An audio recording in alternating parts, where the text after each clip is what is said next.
जय श्री हरि, जय श्री हरि, जय श्री हरि, जय श्री राम। भौतिक और सांसारिक जीवन में समस्त सुख पाने के लिए संसार के पालनकर्ता भगवान विष्णु का आशीर्वाद होना अत्यंत आवश्यक है। और भगवान श्रीहरि विष्णु को प्रसन्न करने के लिए शास्त्रों में सबसे बड़ा व्रत एकादशी बताया गया है। प्रत्येक एकादशी को अति पुण्यकारी माना गया है। ज्येष्ठ मास के शुक्ल पक्ष की एकादशी को निर्जला एकादशी कहा जाता है। निर्जला एकादशी को साल भर में आने वाली सभी एकादशियों में सबसे उत्तम माना गया है। इस एकादशी को भीमसेन एकादशी, पांडव एकादशी और भीम एकादशी के नाम से भी जाना जाता है।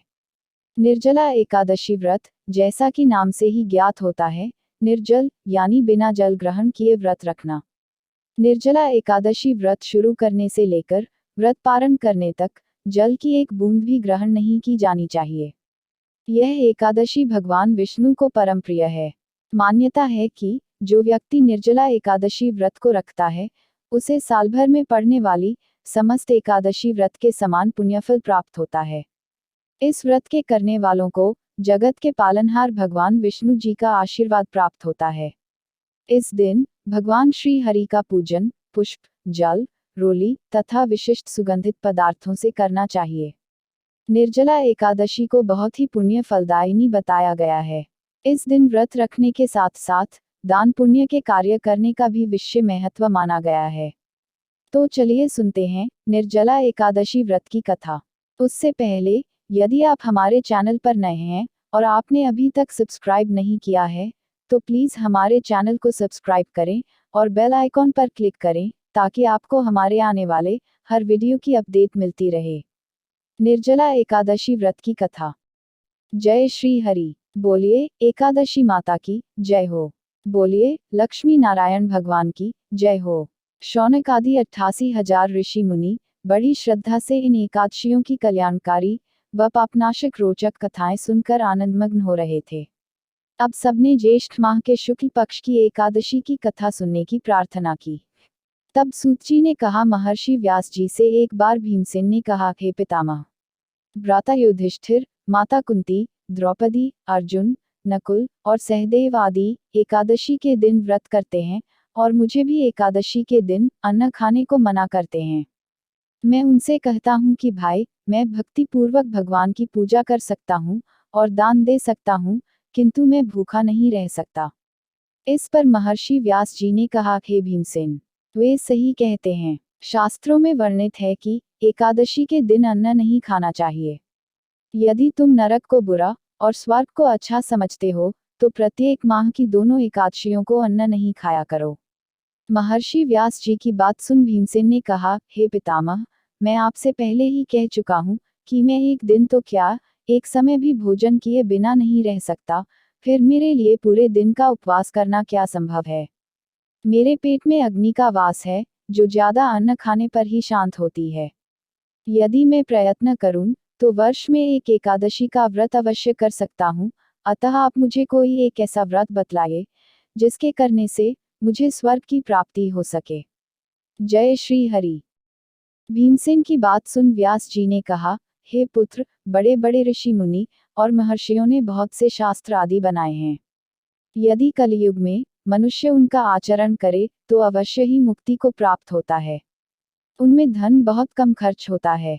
उनमें से जो पुराणों का सार है, वह यह है कि मनुष्य को दोनों पक्षों की एकादशियों का व्रत करना चाहिए। इससे उन्हें स्वर्ग की प्राप्ति होती है। महर्षि व्यास ने कहा, हे वायुपुत्र, वृषभ संक्रांति और मिथुन संक्रांति के बीच में ज्येष्ठ माह की शुक्ल पक्ष की एकादशी आती है, उसका निर्जल व्रत करना चाहिए। इस एकादशी के व्रत में स्नान और आचमन करते समय यदि मुख में जल चला जाए, तो इसका कोई दोष नहीं है, किंतु आचमन में 6 मासे जल से अधिक जल नहीं लेना चाहिए। इस आचमन से शरीर की शुद्धि हो जाती है। आचमन में 6 मासे से अधिक जल मद्यपान के समान है। इस दिन भोजन नहीं करना चाहिए। भोजन करने से व्रत का नाश हो जाता है। सूर्योदय से सूर्यास्त तक यदि मनुष्य जलपान न करे, तो उससे 12 एकादशियों के फल की प्राप्ति होती है। द्वादशी के दिन सूर्योदय से पहले ही उठना चाहिए। इसके पश्चात भूखे ब्राह्मण को भोजन कराना चाहिए। तत्पश्चात स्वयं भोजन करना चाहिए। हे भीमसेन, स्वयं भगवान ने मुझसे कहा था कि इस एकादशी का पुण्य सभी तीर्थों और दान के बराबर है। एक दिन निर्जला रहने से मनुष्य पापों से मुक्त हो जाता है। जो मनुष्य निर्जला एकादशी का व्रत करते हैं, उन्हें मृत्यु के समय भयानक यमदूत नहीं दिखाई देते, बल्कि भगवान श्री हरि के दूत स्वर्ग से आकर उन्हें पुष्पक विमान पर बैठाकर स्वर्ग को ले जाते हैं। संसार में सबसे उत्तम निर्जला एकादशी का व्रत है। अतः यत्न पूर्वक इस एकादशी का निर्जल व्रत करना चाहिए। इस दिन ओम नमो भगवते वासुदेवाय इस मंत्र का उच्चारण करना चाहिए। इस दिन गोदान करना चाहिए। इस एकादशी को भीमसेनी या पांडव एकादशी भी कहते हैं। निर्जल व्रत करने से पहले भगवान का पूजन करना चाहिए और उनसे प्रार्थना करनी चाहिए कि हे प्रभु, आज मैं निर्जल व्रत करता हूँ, इसके दूसरे दिन भोजन करूंगा। मैं इस व्रत को श्रद्धापूर्वक करूंगा। मेरे सब पाप नष्ट हो जाएं। इस दिन जल से भरा हुआ घड़ा, वस्त्र आदि से ढककर स्वर्ण सहित किसी सुपात्र को दान करना चाहिए। इस व्रत के अंतराल में जो मनुष्य स्नान, तप आदि करते हैं, उन्हें करोड़ पल स्वर्ण दान का फल प्राप्त होता है। जो मनुष्य इस दिन यज्ञ, होम आदि करते हैं, उसके फल का तो वर्णन भी नहीं किया जा सकता। इस निर्जला एकादशी के व्रत के पुण्य से मनुष्य विष्णुलोक को जाता है। जो मनुष्य इस दिन अन्न खाते हैं, उनको चांडाल समझना चाहिए। वे अंत में नरक में जाते हैं। ब्रह्म हत्यारे, मद्यपान करने वाले, चोरी करने वाले, गुरु से ईर्ष्या करने वाले, झूठ बोलने वाले भी इस व्रत को करने से स्वर्ग के भागी बन जाते हैं। हे अर्जुन, जो पुरुष या स्त्री इस व्रत को श्रद्धापूर्वक करते हैं, उन्हें सर्वप्रथम विष्णु भगवान का पूजन करना चाहिए। तदुपरांत गोदान करना चाहिए। इस दिन ब्राह्मणों को दक्षिणा देनी चाहिए। निर्जला एकादशी के दिन अन्न, वस्त्र, छत्र आदि का दान करना चाहिए। जो मनुष्य इस कथा का प्रेम पूर्वक श्रवण करते हैं तथा पठन करते हैं, वे भी स्वर्ग के अधिकारी हो जाते हैं। कथा सार: अपनी कमजोरियों को अपने गुरुजनों व परिवार के बड़ों से कदापि नहीं छुपाना चाहिए।